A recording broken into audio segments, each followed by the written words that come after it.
Diabetes রোগীর খাদ্য তালিকায় কেন সাদা চালের ভাত রাখবেন? ডায়াবেটিস নিয়ন্ত্রণে ব্রাউন রাইসের 5টি উপকারিতা।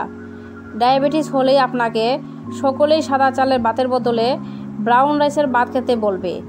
আমরাও অনেক ভিডিওতে বলেছি সাদা চালের বদলে ব্রাউন রাইস খেলে ব্লাড সুগার নিয়ন্ত্রণে সহজ হয়। তারপরেও আপনাকে বলবো ডায়াবেটিস রোগীর খাদ্য তালিকায় ব্রাউন রাইস খাওয়ার আগে ভিডিওটি দেখে নিন।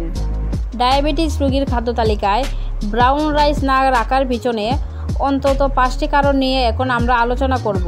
তার আগে এসি হেলথ ক্যাপশন চ্যানেলটিকে সাবস্ক্রাইব করে বেল আইকনটি অন করে দিন, যাতে ডায়াবেটিস কন্ট্রোল টিপস নিয়ে নতুন ভিডিও এলে মিস না করেন। এবার 5টি কারণ জেনে নেব। নাম্বার 1, খাবারের নেট কার্বোহাইড্রেট আপনার ব্লাড সুগার বাড়ায়।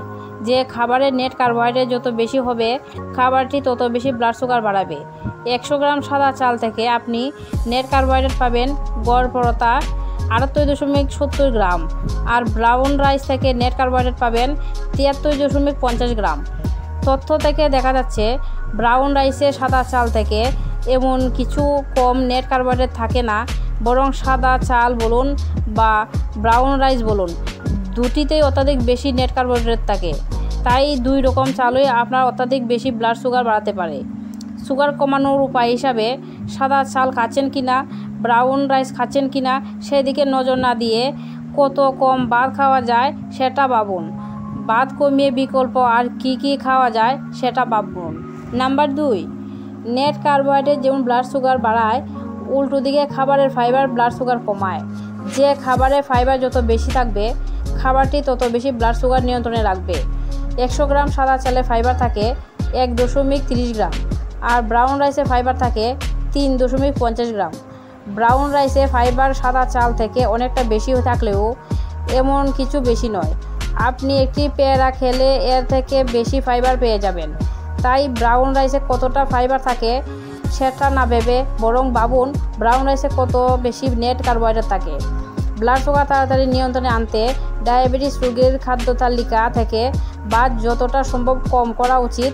তার বদলে নানা রকম সবজি, ফল, বাদাম, ডাল, মাছ, মাংস বেশি করে খাওয়ার চেষ্টা করুন। নাম্বার 3, আজকাল আর্সেনিক বিষক্রিয়ার ভয়াবহ রূপ নিয়েছে। দীর্ঘদিন ধরে আর্সেনিক বিষক্রিয়ার ফলে ক্যান্সার, হৃদরোগ, ডায়াবেটিস হওয়ার সম্ভাবনা বেড়ে যায়, আর যাদের আগে থেকে রোগগুলি আছে তাদের সমস্যা আরও বেড়ে যায়। আর্সেনিক বিষক্রিয়ার অন্যতম মাধ্যম মাটির নিচের জল। 2 বাংলা সহ পৃথিবীর একটি বিস্তৃত অঞ্চলের মাটির নিচের জলে আর্সেনিক দূষণ দেখা যায়। এই অঞ্চলের ব্রাউন রাইসে আর্সেনিকের পরিমাণ সাদা চাল থেকে অনেক বেশি থাকে।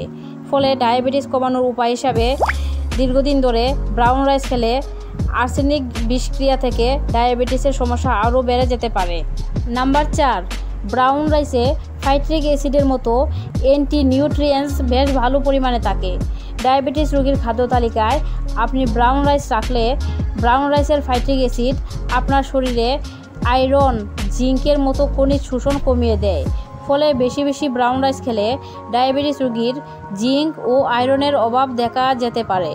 এমনিতেই মেয়েদের আয়রনের অভাবজনিত অ্যানিমিয়া খুব বেশি দেখা যায়। নাম্বার 5, সাদা চাল আপনি খুব সহজে ও সস্তায় পেলেও ব্রাউন রাইস কিন্তু আপনি সহজে পাবেন, আর ব্রাউন রাইসের দামও তুলনামূলকভাবে অনেক বেশি।